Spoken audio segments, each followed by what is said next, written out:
Zero-day malware. This is the malware that's really getting a lot of attention, and it's what we want to have as especially a red team hacker.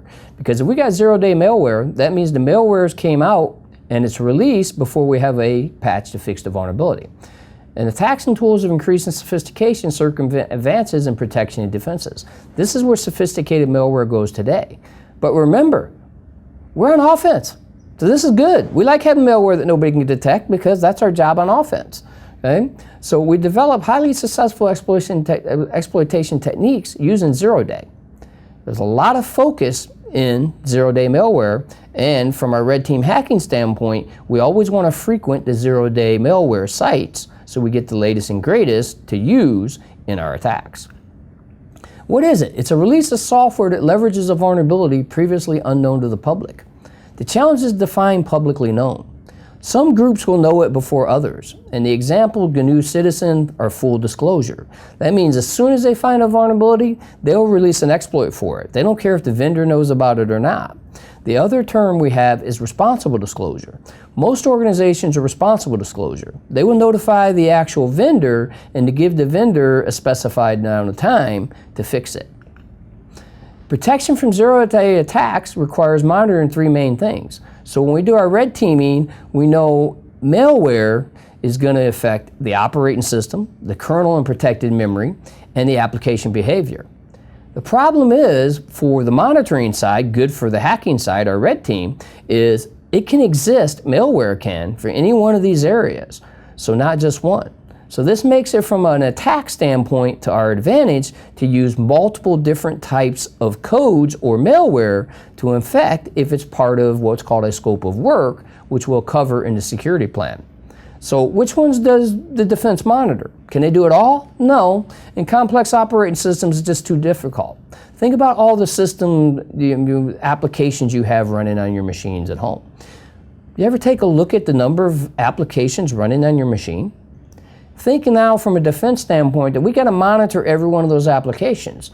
So that's why in red team hacking and hacking in general, they continue to win and be ahead of the defense because it's just too complex in modern day systems to look at every single application that's running on the machine. So normally what most of your malware will do is attack different services at different places. Most of your monitoring systems, on the other hand, that you might have to evade, and evasion will be something we'll discuss later on, they will actually only look at the well-known applications that have significant or have had significant vulnerabilities in the past.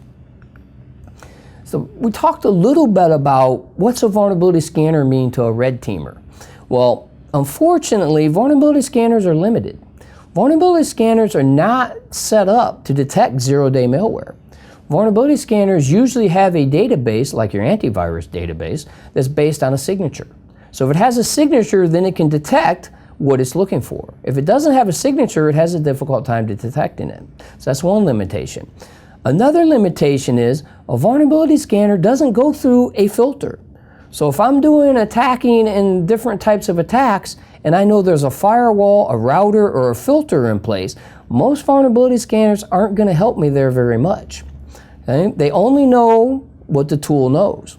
Configuration management, you have to update the scanner and keep it up to date, which means if a system comes out and a vulnerability comes out, I got to update the scanner so I know about the vulnerability. If I don't, I will miss that vulnerability in the vulnerability scan.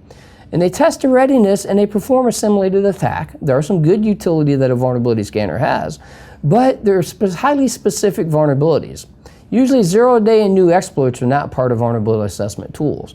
And another thing, a vulnerability scanner works best with credentials. If you give it credentials, then it can read what's actually configured on the host or the client machine because it can read the directory structure and look for the versions of software. And that's one other limitation of a vulnerability scanner. It's only going to look for the software in the known or default location. So as an attacker, we're always going to know that the administrator or whoever installed software on that system installed it to the default location. In many cases, the answer is no, and if it's not in the default location, the vulnerability scanner will not find it. We have to tell the vulnerability scanner where to look. And in defense of the vulnerability scanner developers, this is because of the size of our systems. Think about it. How many folders and files do you have on your systems today?